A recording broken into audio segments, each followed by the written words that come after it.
Good morning. I wanted to do a quick video and point out the advantages of using a smaller truck. There's disadvantages, I agree, but like in this scenario, I can, with one hand, even unhook my trailer and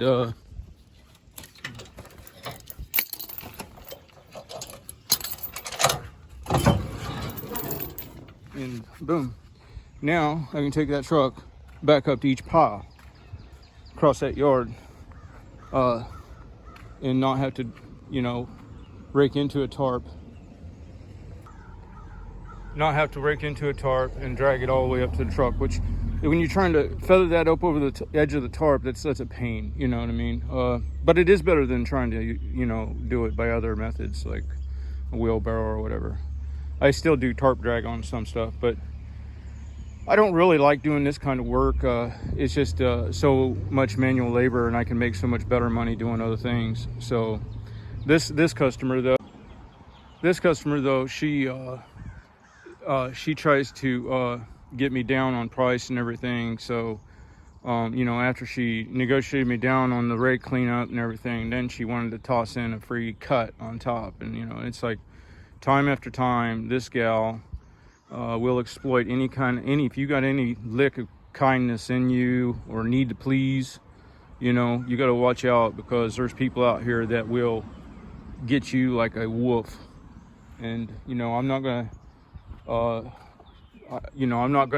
address it and get angry or anything, but it's been time after time with every one of the people she's recommended me out to. They're all of the same nature, and it's all her family. One of them will let the yard go till it's $150 cut and expect you to cut it for a routine cut price, have dog crap all over the yard. The other one, same kind of thing on scheduling and dragging out and exploiting, getting the most for the money, but they also leave weight plates in the yard.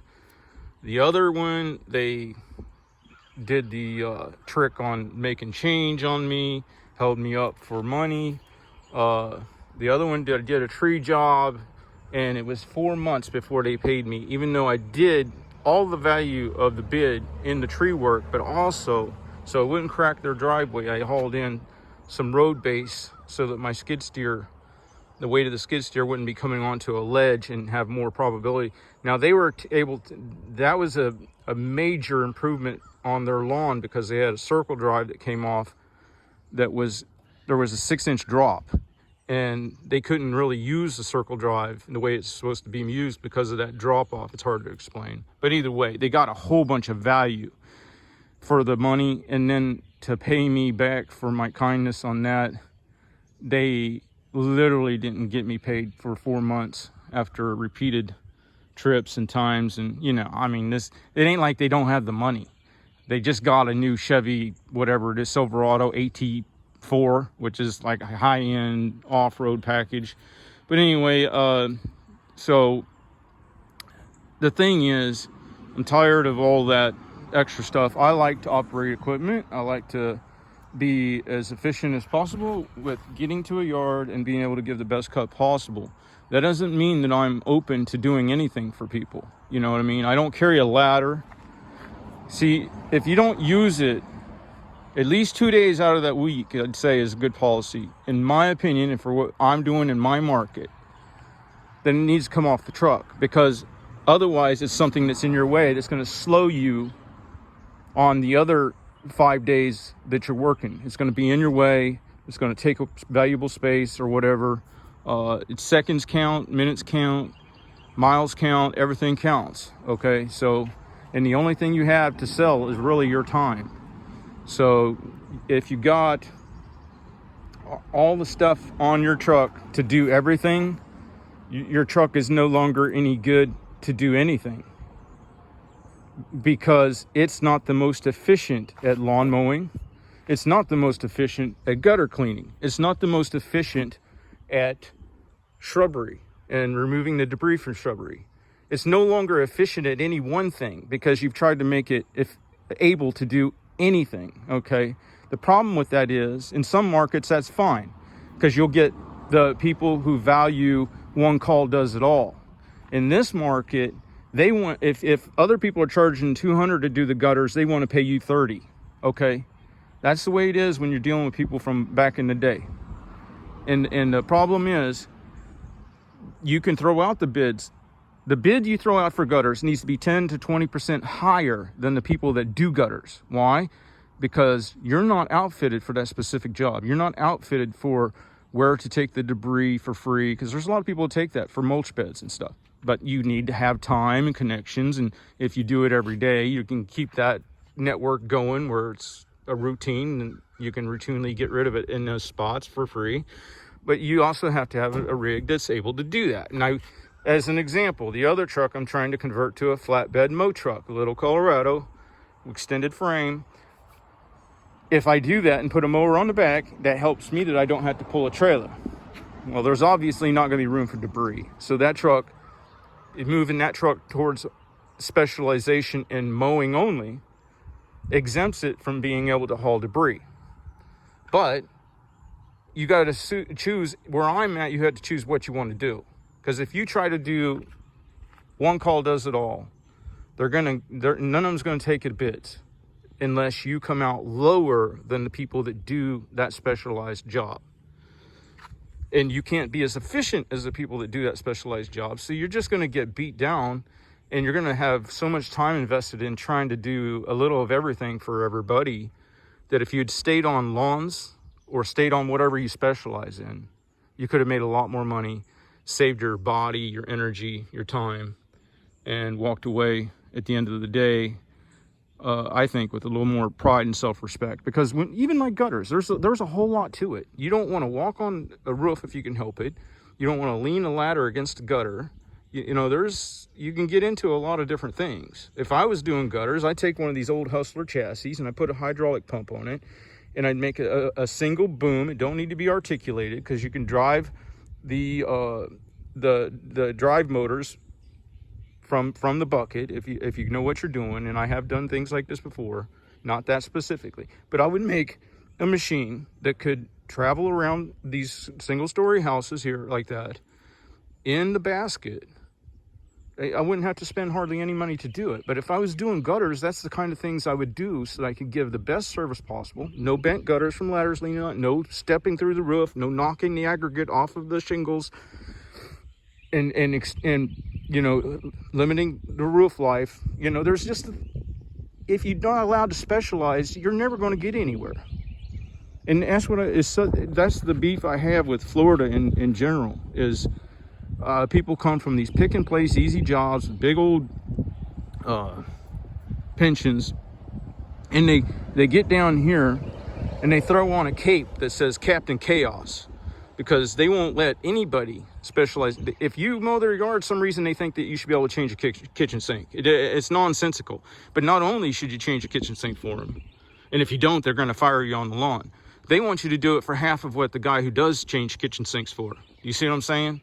So they just get down here, and it's like, you know, you got those, and then you got the other people that have worked in the office all their life, and they just get down here, and then they want to get outside, so they go get a mower, and then they start, you know, driving down prices by going out and doing shit basically for free. You know, there's no profit in it, but that's not what they're looking for. They've already got a fat pension, and they just want to get outside and play the contractor role. You know, it's so many people nowadays are not about who they are, they're about fitting an image.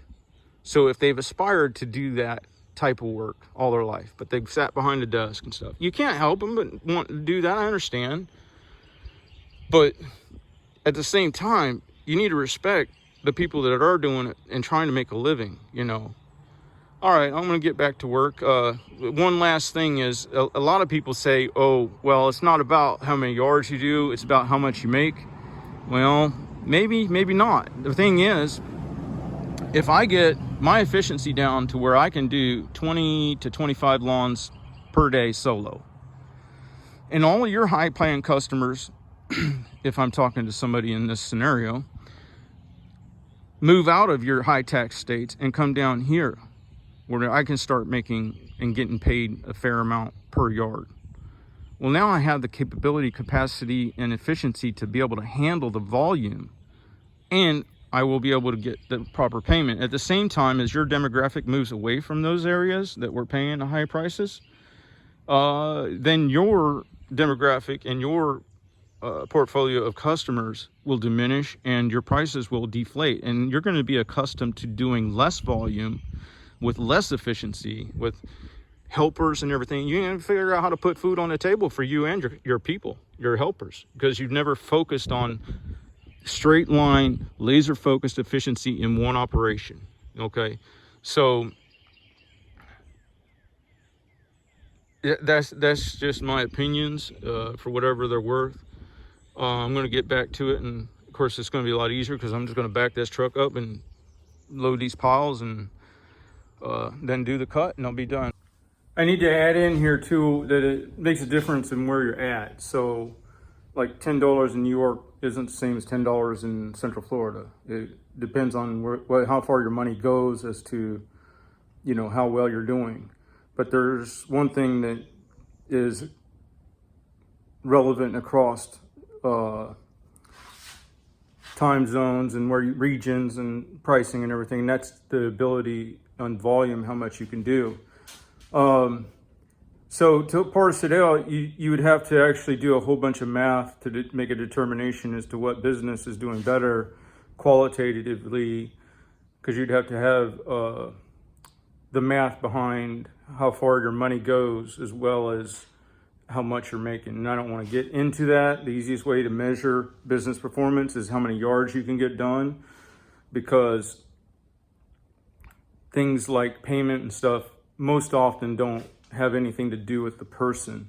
You can't price a yard 20% over market and still have business for the most part, unless you're real good. Now, I'm on the opposite end of that spectrum. I don't price high enough, okay?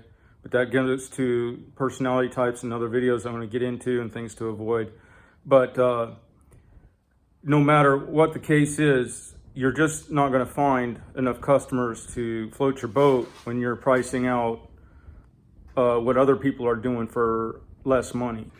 All right, I got it loaded up. It's rigged. Now I'm going to mow. But it just occurred to me to point out another thing on this customer. This is the gal that 3 times in a row she put the check inside of an envelope, folded the flap in on the check, so when the humidity came in, the check adhesive was sealed to the check face and you couldn't tear it free without taking out.